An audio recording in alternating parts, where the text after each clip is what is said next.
Why can't the religious understand the real world? Because they're positively terrified of it, and we're going to see that again today. They'd rather take a hard right turn at Albuquerque than intellectually engage with their detractors because they're not after the same thing that we are. They just want to believe, and that's dumb. So let's go do it all over again, coming up next.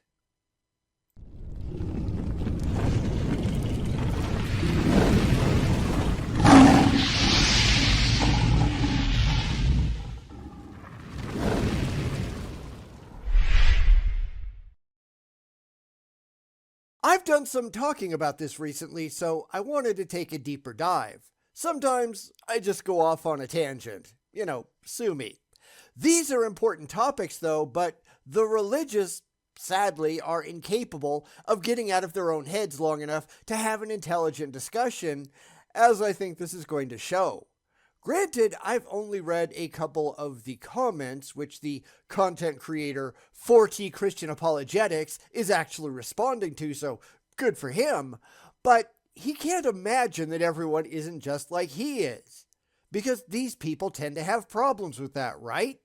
So let's get to it. What's up, guys? Welcome to today's True Dat Daily Apologetic Thought. We are on the job. We're going to do a quickie. I'm actually reading a book by Dr. Frank Turek and Dr. Norman Geisler.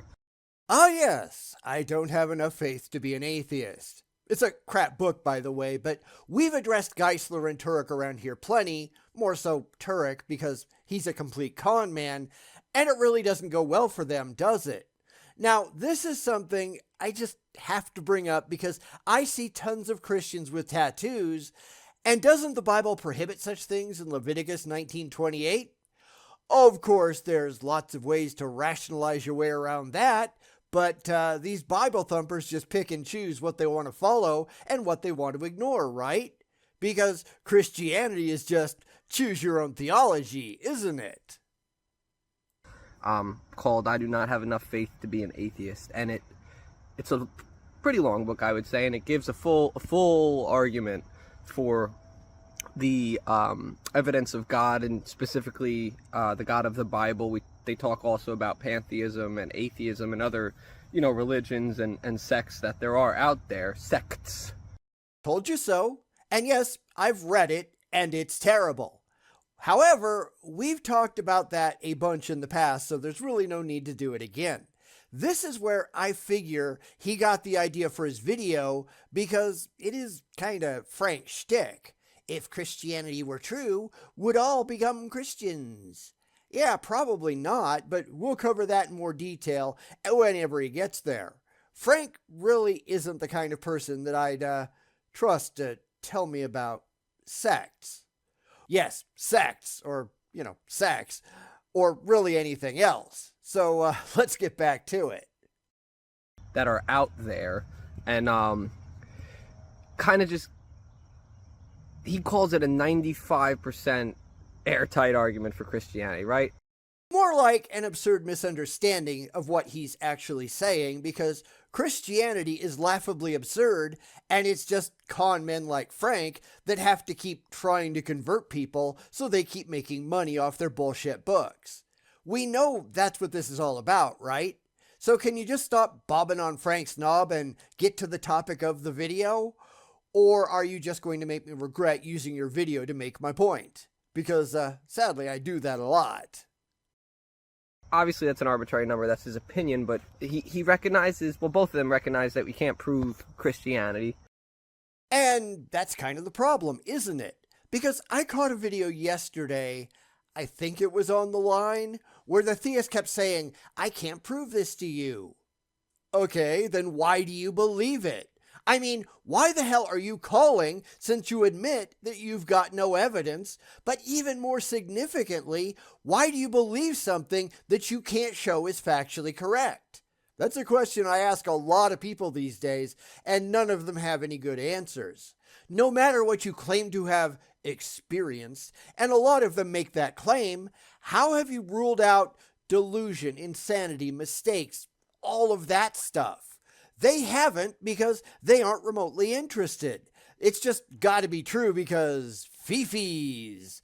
That's all they're after. And they can't ask themselves how other religions, because they're all doing pretty much the same thing, but how they can claim to have experience with their gods and you don't believe them. Because that can't be right, can it? Because your God says it's the only God, but then again, so do theirs. So they just ignore other religious claims, insist their own have to be true, and wind up making complete fools of themselves because they are singularly self-unaware. It's no wonder these people look so dumb. Because they are. Right? Because there is a notion of faith we're not supposed to be able to, okay? Because then it wouldn't be faith that saves us, right? But that's stupid. This is what happens when you don't think about what you believe. You just feel it. Granted, that's how religion is set up, right? Listen and believe. Don't think, just have faith that whatever load of complete nonsense gets handed down from the pulpit, well, it's just got to be true because feelings. That's really why so many videos on YouTube are so dumb, because they don't actually think about anything. They just believe it for irrational reasons, and that's just stupid. So we could prove it in our hearts, but you can't necessarily prove Christianity intellectually. Just like atheism can't be proven intellectually, just like, you know, any other religion or idea or ism can't be proved intellectually necessarily. Welcome to someone who has absolutely no clue what the hell he's talking about, which I know that shouldn't exactly be a surprise, should it? Atheism doesn't make any claims. This is what you get if you read apologetics books and not actually interact with reality. It's just the dumb leading the dumb.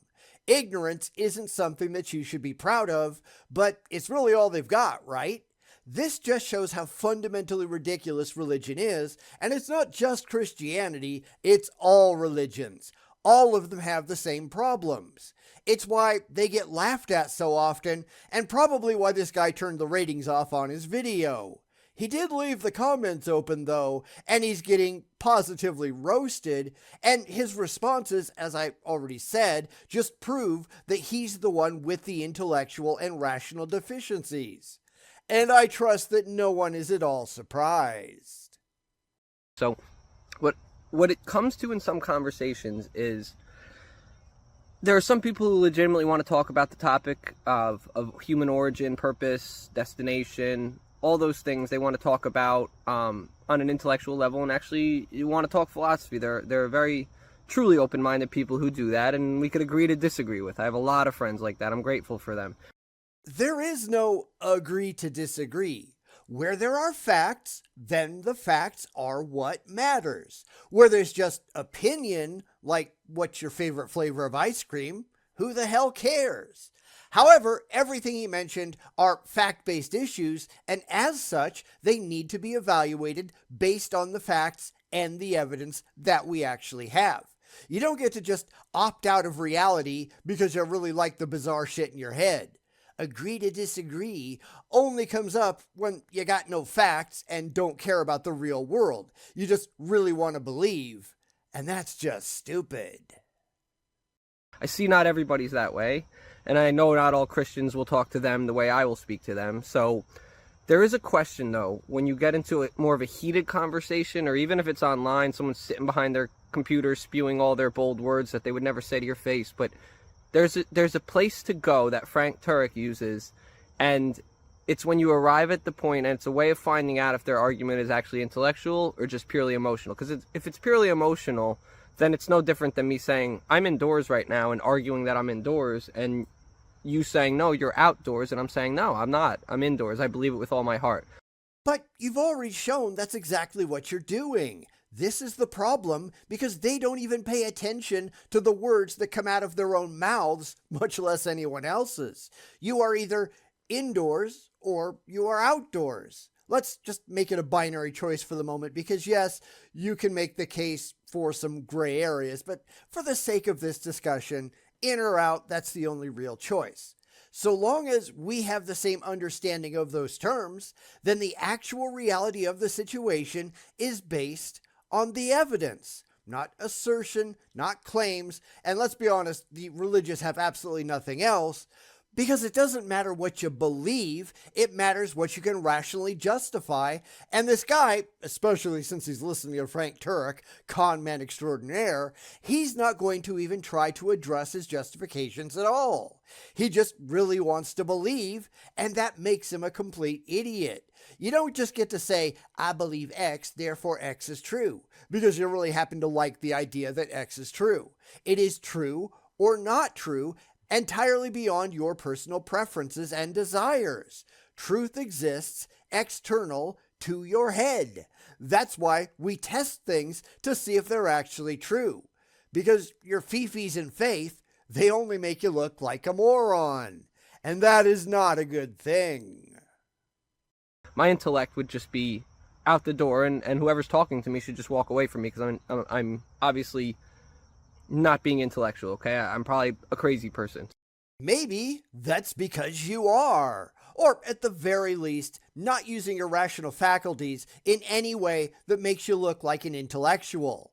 This might come up again later in the video, I don't know, but based on the Turek argument he's apparently using, I figure it's going to have to.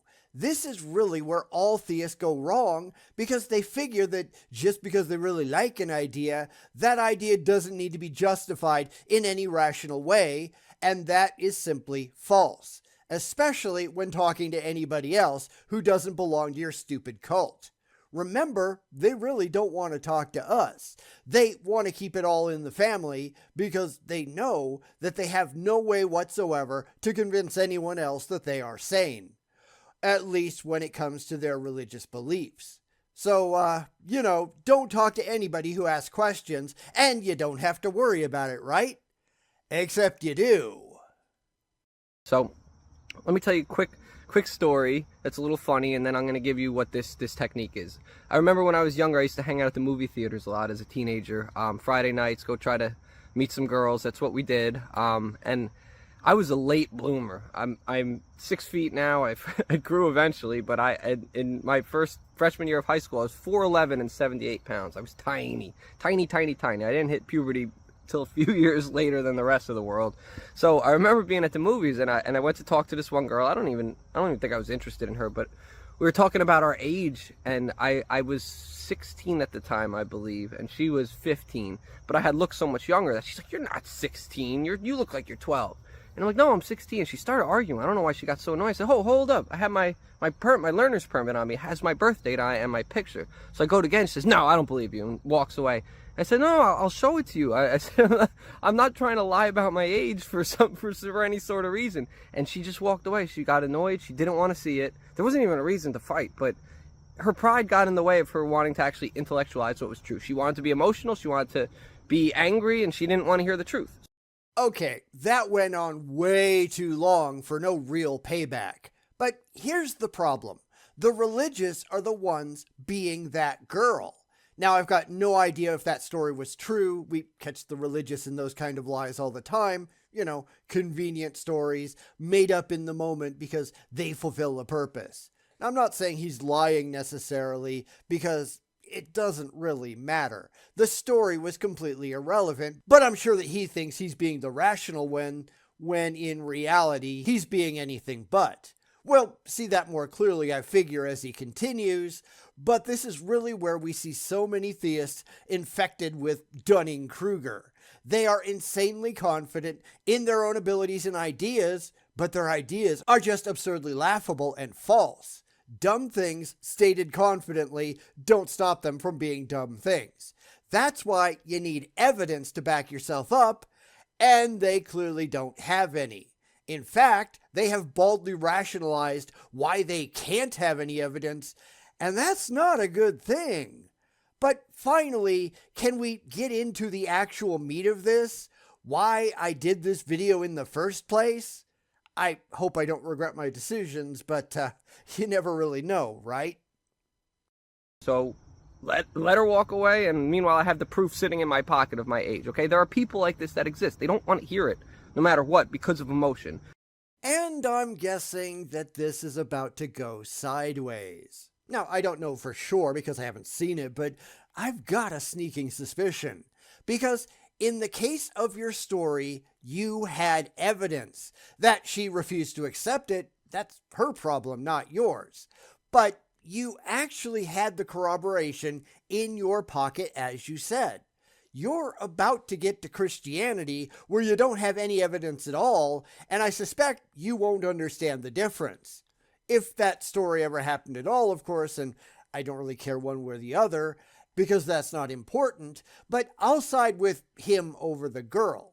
If the situation were different and he couldn't prove that he was actually 16 and the girl asked for his evidence and he refused to accept it and then she just walked away, well, I'd side with the girl over him. The only thing that matters here is the evidence. So let's see which way this goes, because I don't think it's going to go the right way. About Jesus Christ, whether it's true or not. And there's a way to wean out which of those we're speaking to and which of those are actually after truth and want to hear our side of things. They're open-minded to our side, we're open-minded to theirs, right? I'm only interested in the truth. I don't care about sides. I care about evidence. Because didn't he already say that he can't prove anything? Or maybe that was the video I mentioned earlier. I can't be bothered to go back and check. So if you want to do it, feel free. I'm really only interested in having discussions with people who have evidence and who care about the truth, because those things naturally go hand in hand. If you care about the truth, you will have evidence. You won't believe anything without it. You will be asking a lot of questions and having a lot of doubt because that's the rational thing to do. You will understand how to intelligently evaluate things through every step of the process. You will never leap to, therefore God, without evidence that God is real. That's why I don't have a lot of good conversations with the religious, because they can't do any of this. Or at least I can't remember ever talking to one that could. Reality doesn't require faith, and I'm only interested in reality. It's really a shame that I can't say the same for the religiously deluded, isn't it? So that question is, and Frank Turk, I've seen do this, he'll talk to a lot of students, he'll say, and we'll get there in a second because I wanted to address that. This is where the religious, since this is true of other religions as well, not just Christianity, but this is where the religious and non-religious are just talking past each other. We do not have the same goals in mind. I care only what is verifiably true. If that's Christianity, fine. If that's Islam, fine. If that's Hinduism, fine. I don't really care. I want to know what the truth is, full stop. And the religious, they don't care. They want to make more Christians or Hindus or Muslims or whatever. They want to enlarge their cult. They want to make everyone just like they are, truth be damned. This is going to play very strongly into the Frank Turek question, so let's get there. It's not going to go well for them because they don't actually want to get to reality. They just want to get to more delusion. At some point he'll realize where the conversation's going. He'll realize that there's a volatility in the atheist argument, that there's an anger towards Christianity, clear emotional response towards Christianity. And he'll say, let me ask you a question. If Christianity were true, would you become a Christian? That's two questions that need to be addressed independently. If is not because. Never has been and never will be. You have to be able to prove that Christianity is true. And the religious, they're not even trying to do that, are they? Asserting is not proving. Proving needs evidence, and they have none. This is where this all goes fundamentally wrong. Whether this belief is true is one question, and whether this belief is worth following is completely another. Just because something is true, that doesn't mean that it's automatically worth following. If slavery were legal, would I own slaves? No, I wouldn't. The truth of the proposition has nothing at all to do with whether it's worth doing. If there is a God, that doesn't mean that that God is worth worshiping. That's where this whole thing goes sideways, because they assume that if their God exists, and if is always because in their eyes, then you just have to kiss its ass. They only do that out of fear. Ask them this instead. If Hinduism was true, would you become a Hindu? Same question, with only the religion changed. And most Christians would say no. I suspect that Frank Turek would as well, but, who the hell knows? Somebody would have to ask him. I've done this, and mostly the response I get is, Hinduism isn't true. Well, how the hell do you know that? Because I'm a Christian. That has nothing at all to do with it. Now, let's keep going, but keep that question in mind because they're not going to be responding consistently. I wonder why. Really think about that, because I've seen people in these videos say no. We have thought about it. Maybe you ought to do the same, because in some of the videos that I've seen, it's very clearly a con, where he has someone on his side saying what he wants them to say to make the point that he wants to make. The religious lie about this all the time. Religion is a con.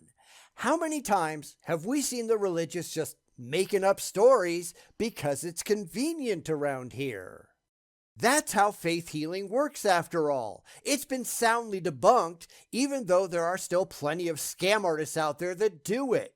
They will hire someone to pretend to be disabled and then they heal them when there was never anything wrong with them in the first place. This is what happens when you're only going after people who already believe. You don't have to prove anything, and this question only gets asked in front of already faithful audiences so they can just fill in their own answers prompted by the swindler at the front. This really isn't that hard to understand, but the religious don't even try. So if Christianity were true and Jesus is the Son of God and heaven and hell exist, all of it, all of Christianity, all of the Bible, the Word, if it were true, there are still people who would say, no, I won't believe even if it's true. That's not the question you asked. You asked if I'd become a Christian. I'd absolutely believe it because it had been proven to be true. This is not the same thing as choosing to participate. If there was a king that insisted that I bowed down to worship him, I'd certainly believe that the king was real, because there he is. I still wouldn't bow down and kiss his ass because I don't do that. He has not earned my respect. These are two fundamentally different questions that they are trying to conflate into one. This has also been explained to them, and they don't care because this isn't an honest question. It's a tactic designed to extract even more money from the religiously gullible who sit in the pews on Sunday morning and listen to this crap without ever having an intelligent thought in their heads. They are programmed to be like this. This is just abuse. It really is. You have now lost this person to pure emotion because they are no longer intellectual. It's like me arguing that I'm outside. I know I'm outside, it's true, but I'm going to argue into my face that it's not. And this is if Christianity is true. Something that you have not demonstrated to be the case. You haven't even tried, because that part is the more important of the two. Ultimately, this is just an emotional appeal on the part of the apologist because they know that their target audience is emotionally predisposed to expect everyone to just want to join their cult.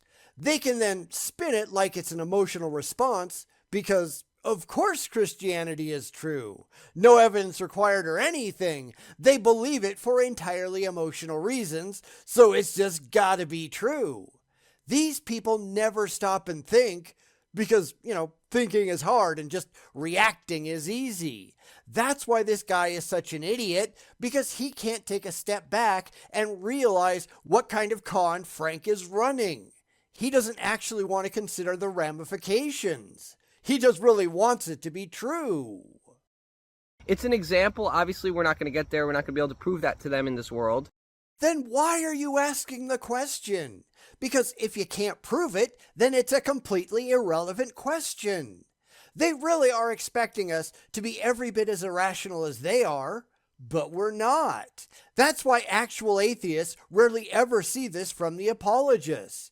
We might get it from the half-wits like this guy, But he's not really interested in our responses either. He's making videos for the already religious, not the people who don't believe, because he knows that none of this is going to impress us.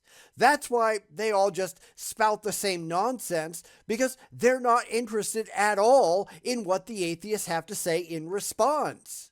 Because they don't care. It really can't be this hard. In this life. And the next life is when it's promised to be proven.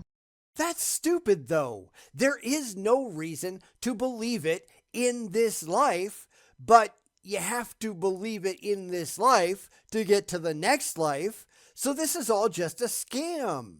That's why religion works the way that it does. Empty threats and emptier promises that nobody can prove. They just have to be taken on faith, but faith is a complete waste of time. If you can't prove it, then you're an idiot for believing it. This all becomes just an epistemic problem.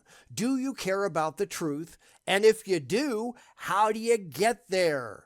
The religious, they don't have an answer because they don't care about the truth. They only care about their own emotional comfort because, fuck the truth. Give me some more of that sweet, sweet dopamine drip in the head so that they just feel good. That is utterly idiotic, yet that's what they're really after. And they wonder why nobody pays attention to them. But that's yet to be seen for anyone. I know there's after-death experiences, but, a lot of people don't want to hear about those either. They'll just say they're made up, so. Not made up, misinterpreted. We know, at least to a decent degree, how the brain works. Maybe not all the details, but in the broad strokes we do. What he's talking about is interpretation. And interpretation doesn't mean anything. Yet that's all religion is based on, right? I felt God. Yeah, how do you know that? I just do. It's really dumb. Just because you really want it to be true, that doesn't make it true. Well, it seems to me is irrelevant. That's why we try to confirm things with objective facts, to take it completely out of our heads and into the real world. The religious can't do that because they don't wanna. The feelings are good enough for them, and that just proves what a load of morons they are. This is nothing to be proud of. It's really not. The best way, guys, is to ask that question when necessary. And I'm going to start doing it more. And as I'm reading Frank Turek and Norman Geisler's book. I do not have enough faith to be an atheist. So as I go through those things and see big things like that, I'm gonna relay them to you guys. So that way, there's a lot in the book, but of everything in the beginning, I'd say that's a really important one to cling on to. Oh yes, buy into the bullshit by a lying asshole like Frank Turek, because he's saying what you desperately want to hear. Not the truth, but the emotionally comforting lie. This is why the religious go so wrong all the time, because they aren't concerned with reality. They just really like the sound of the crazy crap that comes down from the pulpit. Your feelings mean nothing. Your wishes and dreams are irrelevant. You aren't concerned with the facts because you spend all of your time hiding from them. You're waiting for a con man like Frank Turek to spin it in a way that your pre-existing biases are confirmed, and that's just dumb. The first thing you need to be asking yourself, and this goes for everything, is this full of shit? And the answer in this case is yes. He's just trying to extract your money for his own purposes, and for this lunatic, he's done exactly that. This is just victimization on display, and you really shouldn't be surprised. And if the person says, no, I wouldn't be a Christian even if I knew it were true, end your conversation and walk away. You're no longer dealing with an intellectual person. You're dealing with pure emotion, and you're not going to save someone's soul. You're not going to be able to get to someone's heart or soul unless God changes that aspect, because that pure emotion with zero intellect, it's out the window. But you're just proving that you're doing it for the wrong reason. You shouldn't be there to save any souls. You should be there trying to find the truth. This is why it's such a waste of time to talk to these people, because they aren't interested in the same things that we are. They don't care if Christianity is true, because they're already convinced that it is for really bad reasons. Reasons that they cannot present to you, and therefore they think that if is because. And they're wrong. It isn't. They can't have that conversation rationally, and they don't care. The overly emotional lunatics here are them, and they're just projecting. Let's start with the first question. Prove that Christianity is true, because nothing else matters if you can't do that. Because I'm not even going to consider the second question until you've gotten there first. They're the ones that are going to have to walk away because they know they can't do anything to answer that first question coherently. They're just going to look stupid, so they just hoof it back to the religious safe spaces where people don't ask any of the hard questions. They're just blindly believing because they're dumb. But then again, look at who we're talking about, right? Okay, so that's how to know kind of who you're speaking with, feel them out, and I hope you guys will go by the leading of your spirit with the right things to talk about and say, but there's no reason we need to get into big fights with people over this. And if it's getting to that point, then it's time to cut it off and stop sharing, because your sharing's only adding fuel to their fire. And if their heart is that even if Christianity were true, they wouldn't want it because they don't like the rules that Jesus made or the rules that are in the Bible, then that's their prerogative and that's their choice. Cut it off there. Pray for them. Move on. God bless you guys. Yeah, he spent the whole video talking fast and rarely shutting up, so I kind of had a hard time breaking in. That's why you get big sections of him blathering on barely coherently, and I apologize for that. Because they are really not using the same language that we are. They do not have the same goals that we do. They are after a comforting world where everybody's just like they are, so they don't have to worry about answering the hard questions. And we're not. We want the hard questions. We relish the hard questions. That's why we're doing this, and they're not. So this was as much of a clusterfuck as I suspected it would be, but, what can we really expect? So long as the religious are only after faith and fifis and comfort, there's no conversation to be had. Not because we're not interested, but because they're not capable. They can't come up to our level. They can't take those rational steps away from their own blind faith. They don't care about the facts, only about their fifis, and that is positively pathetic. There is something really wrong with these people. But really, what do you think? Let me know down in the comments. Do you like it when I go off on these tangents? I mean, I try not to do it all the time, but when I see a common theme that runs through a couple of videos, I tend to pick at it because it's the only way to get more in depth. Granted, it doesn't really help because the religious don't care. I wish they did. I want them to watch the video and respond intelligently, but that virtually never happens, does it? They can only react as they've been programmed to do because this isn't about intelligence. It's about emotion. They don't know how to react intelligently. They just really want to believe, and that is pathetically sad.